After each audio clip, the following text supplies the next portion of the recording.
Iwasan ang pag-iingay. Ngayon ay meron akong inihandang alituntunin dito. Babasahin ko muna bago kayo. Mga alituntunin. Mga alituntunin. Makinig sa inyong kagrupo. Makinig sa inyong kagrupo. Iwasan ang pag-iingay. Iwasan ang pag-iingay. Panatilihing malinis ang paligid. Panatiling malinis ang paligid. Inaasahan ko na susundin nyo ang alituntunin na aking sinabi. Ngayon naman, meron akong dito inihanda magkasilang gawain.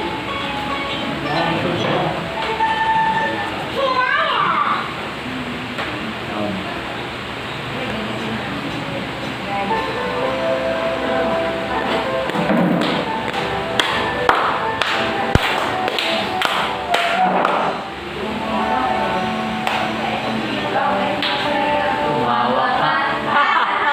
Kung ikaw ay masaya, tumawa ka. Kung ikaw ay masaya, buhay mo ay sisigla. Kung ikaw ay masaya, tumawa ka. Kung ikaw ay masaya, tumawa ka. Kung ikaw ay masaya, tumawa ka. Kung ikaw ay masaya, buhay mo ay sisigla. Kung ikaw ay masaya, tumawa ka. Kung ikaw ay masaya, kumanda ka. Kung ikaw ay masaya, kumanda ka. Kung ikaw ay masaya, buhay mo ay sisigla. Kung ikaw ay masaya, kumanda ka. Ayan na ba ang lahat? Opo. Ngayon naman ay magbalik-aral tayo tungkol sa pinag-aralan natin kahapon. Inihanda ako dito gawain. Ang panuto ay tingnan ang nasa larawan sa hanay A. Ang larawan ay nagpapakita ng kilos at pakiramdam. Gumuhit ng linya mula sa hanay A at sa angkop na salita sa hanay B. Naintindihan ba mga tata? Opo. Sino gustong sumagot sa unang larawan? Sige, Dalmar.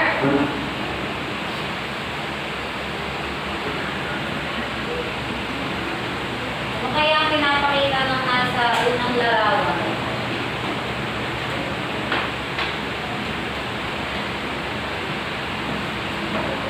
Ang nasa unang larawan ba ay nagpapakita ng nag-aagawan? Opo. Bigyan ng dalawang palakpak si John Mark. Sa pangalawang larawan naman, ano kaya ang pinapakita ang kilos at pakiramdam nito? Sino gusto sumagot? Sige, Anika.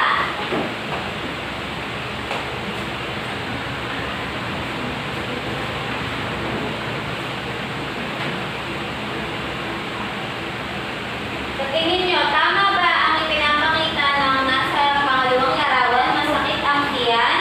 Opo. Bigyan ng dalawang palakpak si Anika. Ngayon naman, sa pangatlong larawan, ano kaya ang ipinapakita ang kilos at pakiramdam nito? Sige, Kayla. Maaari ka ba pumunta dito sa unahan?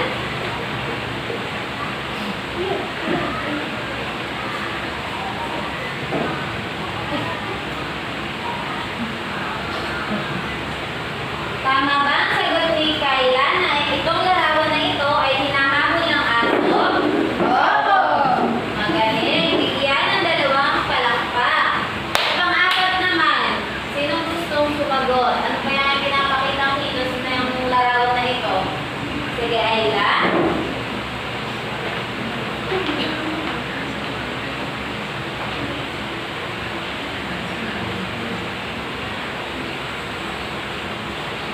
Magaling! Ang nasa pang-apat na larawan ay nagpapakita ng kilos na tumatakbo. Bigyan ng dalawang palakpak si Ayla. Sa panghuling larawan naman, sinong gustong sumagot? Sige, Anika. Ano kaya ang pinapakita ang kilos at pakiramdam nito? Magaling! Ito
Pakita? Ngayon, base sa ginawa ni Don Mark, ano kaya ang kahulugan ng salitang aliw na aliw? Sige, Anika.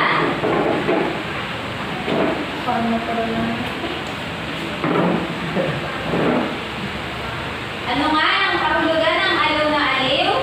Masayang masaya. Magaling. Ngayon naman ay mayroon ako dito inihantang kwento na ang pamagat ay si Bimbo ang Batang Bibo. May isang bata na nagngangalang Bimbo at pumunta sila ng kanyang nanay sa isang palaruan na tinatawag itong Radiant's Place. Sobrang saya niya at aliw na aliw siya sa mga larong na andoon dahil may iba't ibang mga sasakyan. Sa sobrang saya ni Bimbo ay hindi na niya namalaya na siya ay napapalayo na sa kanyang nanay. Ano ang gusto niyo pang malaman sa ating kwento? Sige, Ayla. Ano ang gagawin ni Bimbo para makabalik?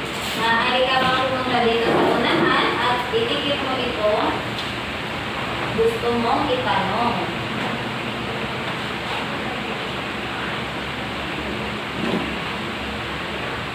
At mamaya ay ating babalikan ang tanong na yan para masagot pagkatapos natin basahin ang ating kwento. Narito ang ating kwento.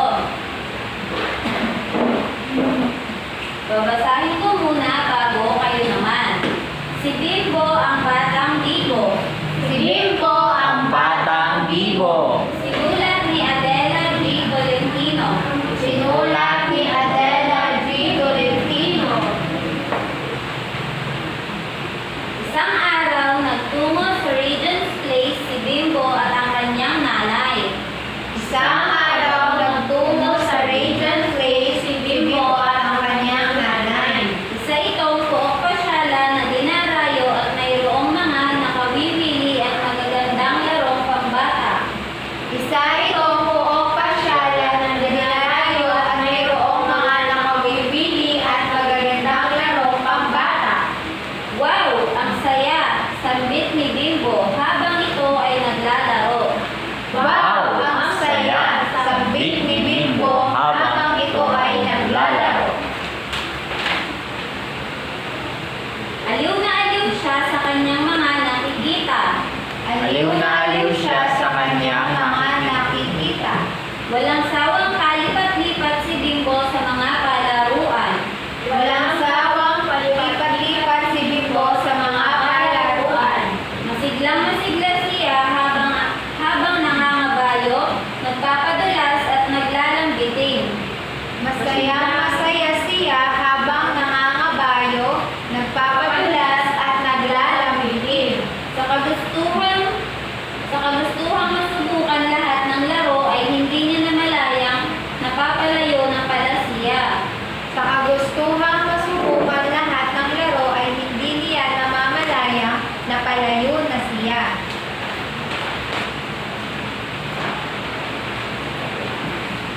Naku, nasaan na ako? Wika ni Bimbo. Naku, nasaan na ako? Wika ni Bimbo. Kailangan kong makabalik sa kinaroroonan ni nanay, sambit pa nito.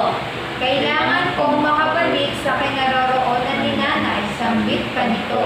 Umupo siya saglit na tila ba ay natatakot. Umupo siya saglit na tila ba ay natatakot. Naglakas loob itong maglakad mag-isa pabalik sa kanyang nanay kahit na hindi alam kung saan ang daan. Kahit na hindi alam kung saan ang daan. Naglakas loob itong maglakad mag-isa pabalik sa kanyang nanay kahit na hindi alam kung saan ang daan.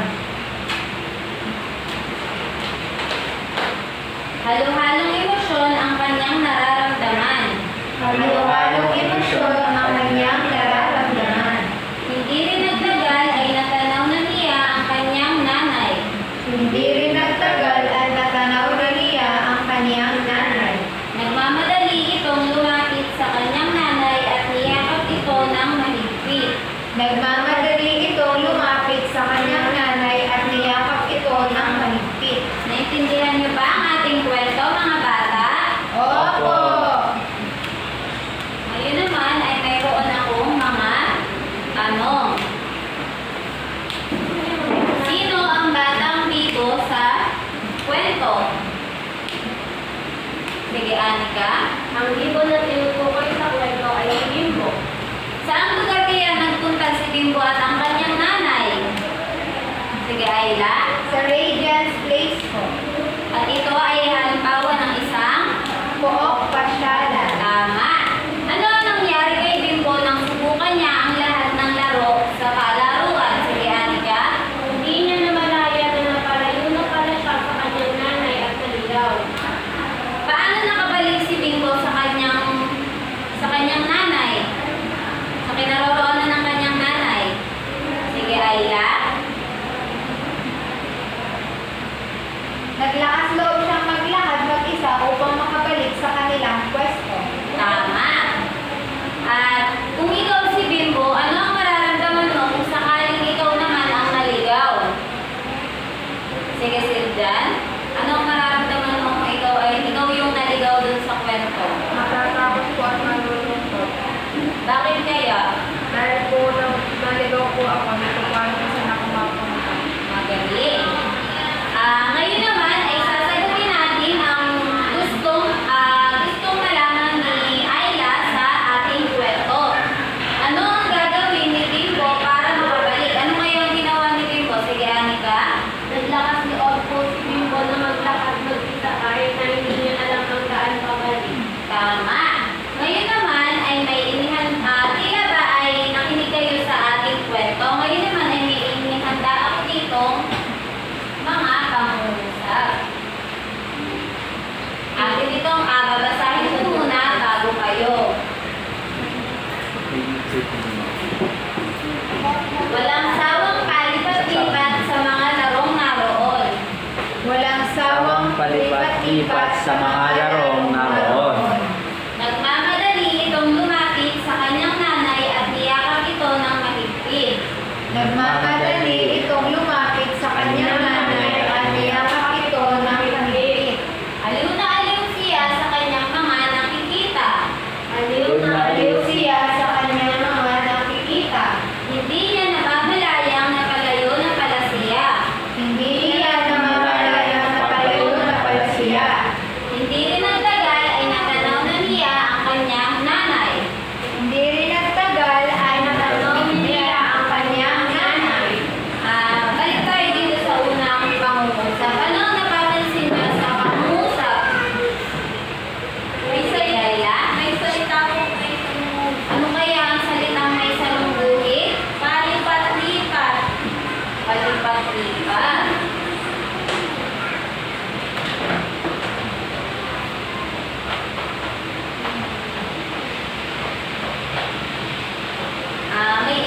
May ideya ba kayo kung ano ibig sabihin ng salitang palipat-lipat? Wala. Ngayon, may ipapakita ko sa inyo video.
Ayla. Ito po, ang kahulugan po ng salitang palipat-lipat ay pag-alis po sa isang pwesto. Pag-alis sa pwesto.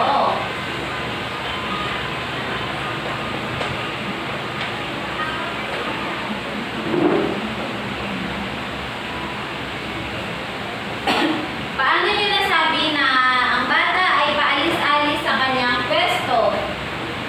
Sige, Anika. Base po sa kanyang kumpas at galaw. Base sa kanyang kumpas at galaw, kaya nalaman nyo ang kahulugan ng palipat-lipat. Paano nyo naman nasabi na ito ay base sa kanyang kumpas at galaw? Sige, Anika. Dahil po teacher na gamit ang kanyang kamay at base po sa action ng kanyang katawan. Tama, maaari ka bang pumunta dito sa unahan at tulungan mo akong higit ito para malaman din ang iyong klase.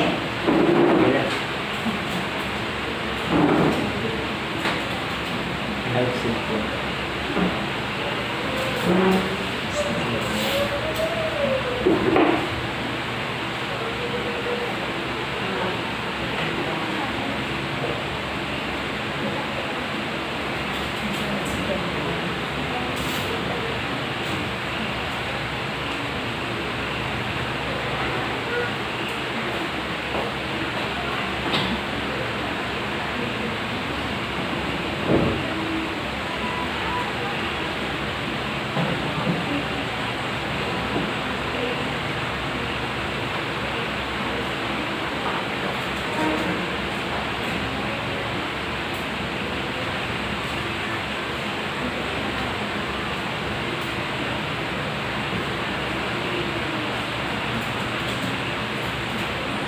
Mga bata, maaari bang basahin kung ano ang ibig sabihin ng kumpas?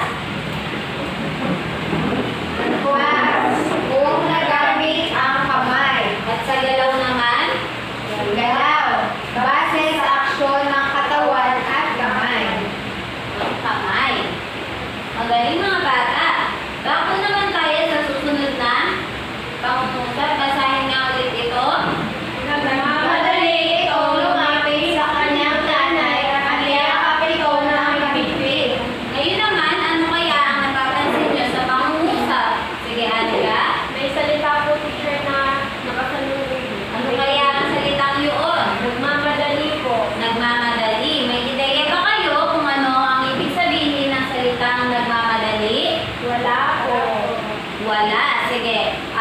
May i-action ako at titingnan nyo ng mabuti kung ano ang aking ginagawa para mas malaman nyo kung ano ang kahulugan ng nagmamadali. Tingnan ito ng mabuti.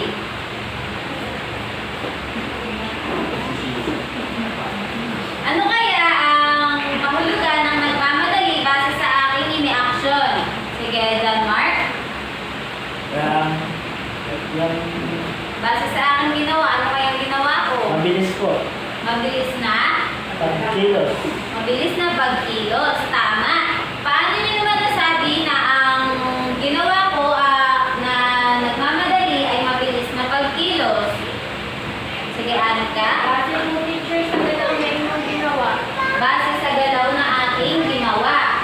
At paano niyo naman nasabi na ito ay base sa aking galaw na ginawa? Paano niyo nasabi na ito ay base sa aking galaw na ginawa? Sige, Anika. Dahil po teacher na gamit ang inyong kamay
Sige, Anika.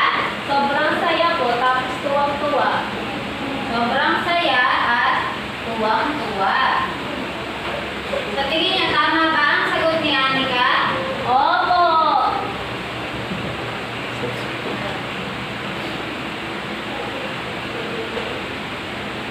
Ano nga ang kahulugan ng salitang aliw na aliw? Sobrang saya. Sobrang saya. Paano niyo naman nasabi na ang kahulugan ng aliw na aliw ay sobrang saya? Sige, Sir Jan. Base po sa expression ng kanyang mukha. Base sa ekspresyon ng kanyang mukha. Paano niyo naman nasabi na ito ay base sa ekspresyon ng kanyang mukha? Sige, Anika. Dahil po ito ay nagpapakita ng kasiyahan. Nagpapakita ng kasiyahan. Sa tingin niyo ba masaya si John Mark kanina? Opo. Magaling.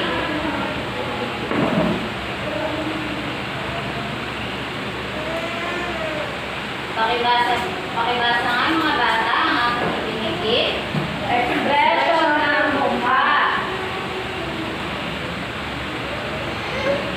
At ang kanyang definition, Nagpapakita ng saya, galit, pagkalungkot, at iba pa. magaling. Dako naman tayo sa pang-apat na pangungusap. Basahin niya ulit ito mga bata. Hindi niya namamalaya ng pagalayo ng balas niya. Ano ang napansin niyo naman sa ating pangungusap? May salubungit po. O, kaya yung may salungguhit na yon. Napalayo. Napalayo.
Sa tingin niyo, tama ba ang sagot ni Ayla? Opo. Paano niyo naman nasabi na ang kahulugan ng salitang natanaw ay may nakita?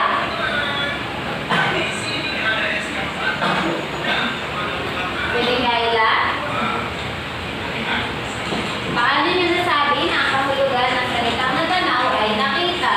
Base po sa kumpas, galaw at ekspresyon ng Tama. At paano niyo naman nasabi na ito ay base sa kumpas ko, galaw at ekspresyon ng aking mukha? Sige, Anika. Dahil po nagamit ang kanyang kamay at base po sa aksyon ng kanyang katawan. At paano naman sa ekspresyon ng mukha? Nagpapakita ng saya, galit, pagkalungkot at iba pa po. Mahusay. Maaari niyo bang basahin ang kahulugan ng kumpas, galaw at ekspresyon ng mukha? Sabay-sabay. Kumpas, kung nagamit ang kamay. Galaw, base sa aksyon ng katawan at ng kamay. Ekspresyon ng mukha. Nagpapakita ng saya, Galit, pagkalungkot at iba pa. Naiintindihan niyo ba ang ating tinalakay? Opo. Base sa inyong mga sagot kanina, paano niyo natutukoy ang kahulugan ng isang salita? Sige, Anika. natutukoy ang kahulugan ng isang salita bantay o base sa kumpas, galaw at ekspresyon ng mukha. Paano niyo naman natutukoy ang kahulugan ng isang salita batay sa kumpas, galaw at ekspresyon ng mukha? Sige, Ayla. Natutukoy ang kahulugan ng salita batay sa kumpas kung